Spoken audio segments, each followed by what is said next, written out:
Hey guys, so it is Tuesday the 16th.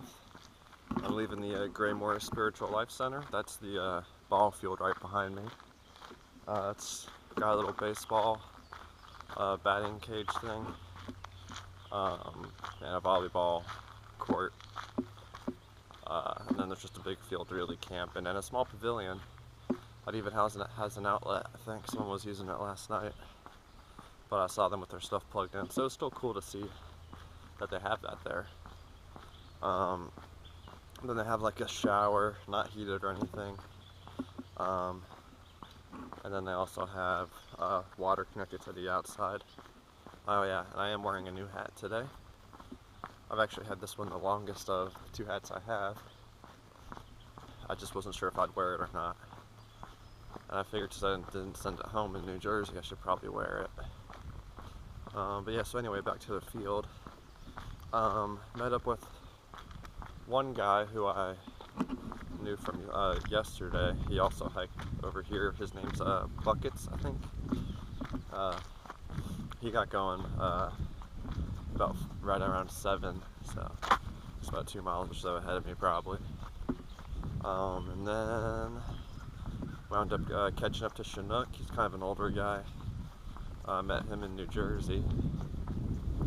So today's plan is 24 miles to Pauling, I think is the, or no, not Pauling, Stormville? Yeah, Stormville. There's a diner right by the trail that lets you like kind of camp out, like around it somewhere is what the guidebook says. So we'll see what that turns into. Yeah, other than that, 24 miles to do. 7:45 right now. So hopefully we can do that in like 10 hours. That'd be the dream. Well, it would actually take us more like 12, I guess. But whatever. That should take us 12. I don't know. We'll figure it out between 10 and 12 hours, depending on how much we stop. So, anyways, had a really good, nice, comfortable stay here, and I'll check in with y'all later. Hey guys, I'm up here at Stock Lake State Park. Behind me is the lake here. Down there is the little beach area, and after Memorial Day, concession stands are open there. That's not for like 2 more weeks though. So does not open for us. We basically traverse the whole right side of this lake here. Yeah, so it's been pretty rocky. The first little bit was nice. So I ran back into Quinn today. We hiked for about 2 hours together, and then he stopped and made a phone call. He might do a little bit shorter of a day than me. I've also run into Buckets again, who just left a little bit before me this morning. It looks like he's at least probably going to the diner as well, or the deli that I'm going to. So we just gotta see what time we get there. We have about 10 miles left, so, and it's currently 2:20. So we're making good progress. As long as we do have kind of a slight uphill, I think, at this point, and then we have a downhill into RPH shelter, which puts us at 19. So 5 left from there, and that's just like one kind of good size hump or mountain between the shelter and the deli. So,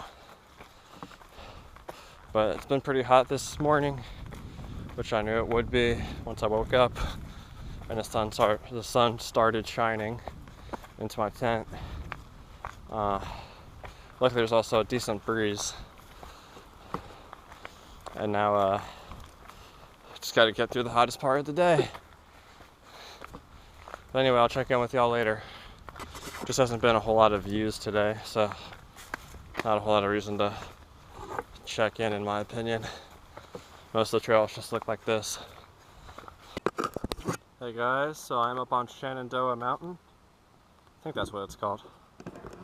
This piece of art right here of the flag is a pretty popular piece of graffiti along the trail. You might not even want to call it graffiti, but I believe it's in a almost like a ad hoc or, you know, kind of monument from the people in honor of, you know, the tragedy of 9/11. So I think it's really cool when like people can do that, as far as like erect their own monuments, and the meaning is symbolic enough to resonate with everyone. I mean, like some monuments you would have no idea what it pertains to without like some sort of placard or something. And I mean, the flag, you know, can mean a lot to a lot of different people. So there's definitely feelings behind it. But I know I read somewhere, saw somewhere that one's for specifically to honor those who died on 9/11. So it's just like the other day, I think I took some video of it, but I didn't say much. Coming into New York,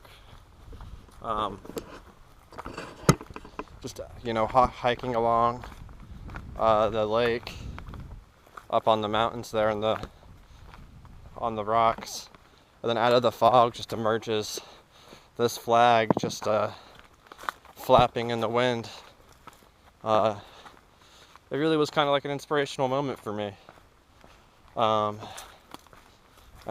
It's kind of hard to explain why, but it was just really cool to see, just because to me the flag means a lot, and to see it just come out of nowhere when I wasn't having that great of a time. It was really just something cool, something familiar, you know, in this area of the country I'd never been before, was still, you know, the flag that I looked at every day for 4 years when I was in the Army. And then also, it's kind of brought me back to what I was saying a few days ago about the trail magic, how despite, you know, being halfway across the country, there's still people that, I mean, obviously I have people at home that care about me, but out here, that have people care about me without even knowing who I am specifically, but just wanted to support me by leaving out water and, you know, snacks and stuff, or give people rides, or let people stay in their houses. So to me, I guess the flag is kind of like a unification symbol for most Americans. I understand some people don't appreciate what it stands for, and that's a whole other topic, but I don't know, it's just, I'm rambling a lot here, but I just really appreciate, you know, when people can do stuff like that, you know, to a lot of people that might be graffiti, spray painting a rock, but everyone agrees it's kind of a work of art because there's feeling and emotion behind it for a large amount of people. So I didn't plan on talking this long, but yeah, I'll leave it at that. So anyways, I'll check in with y'all later with something less heavy.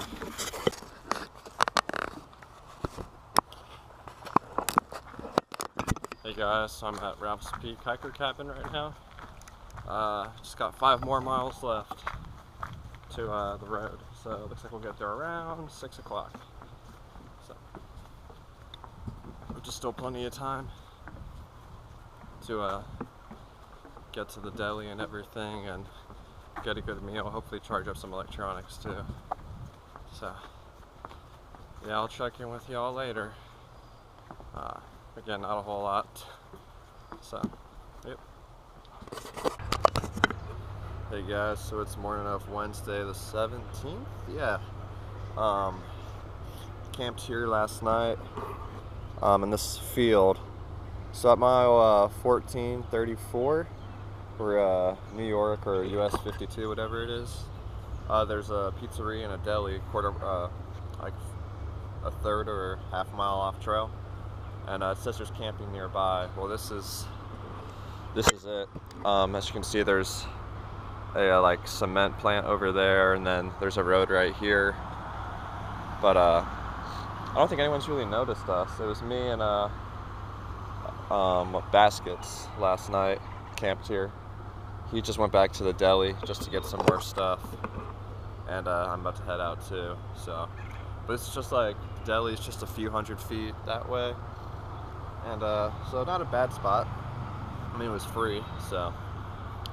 But yeah, so our plan today, either do 20 miles or do 24 miles, and then tomorrow we'll get into Kent around lunchtime and just kind of resupply and get lunch there.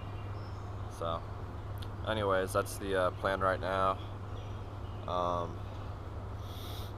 yeah, and then the deli and the pizzeria, I ate at both yesterday. Were both really good. So I think this is like a really good stop. Yeah, that'll do it for now. I'll check in with y'all later. Hey guys, I'm here by a nuclear lake. I don't know how this lake got its name, but I'm not getting my water from it, that's for sure. So it is 11:48 right now, and we're just kind of going along about 10 miles into the day, and it is hot and humid out, just like the mid-Atlantic I thought I would get. So yep, not a whole lot to really report. The trail's been either really nice or really bad, which is pretty usual for New York. So like right now it's really nice. Yep.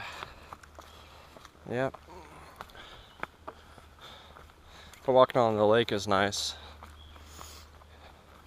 You don't get to do, I mean, well, in New Jersey and New York you get to do it a lot. But down south, you know, there's just like the two major reservoirs that you walk by. So it's just a nice little scenic pace. There's also been like a lot of really small rivers today that I really just want to like jump into. So, but I know the water's still going to be freezing cold.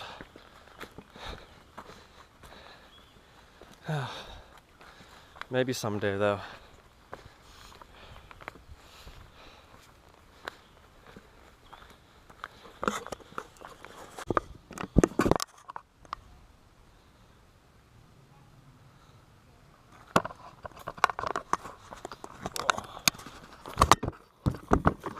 Hey guys, so that is Dover oak.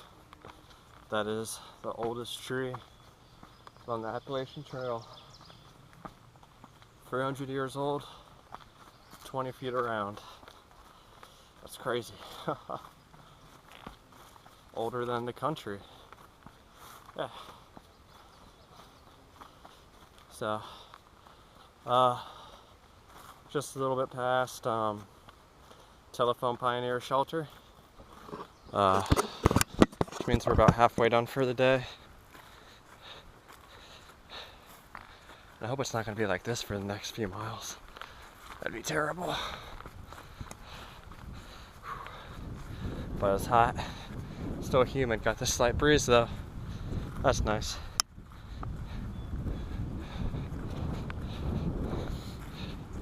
That's about 2 o'clock.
Alright guys, I'm in Connecticut, and little parting gift from New York, I packed out some pizza. So, we have about 3 miles to the shelter, and so it should take about a little over an hour, so we'll get there around 7:30ish, and yeah. By the way, we are going on to the 10-mile shelter, which is the name of it. I don't know what it's 10 miles away from, but maybe Kent, I don't know. But so New York was interesting. A lot of really rough trail there though, a lot rougher than I thought it'd be. And I'm still technically gonna be in it, I'm on the border, but I just wanted to really eat the pizza, so that's why I'm celebrating it right now. And there was a sign that said welcome to Connecticut, so it's official more or less. So now I'm just hoping to get there at a reasonable time. Then I'm gonna eat my ramen and go to bed. And so far I'm liking this path in Connecticut, so I'll check in with y'all later.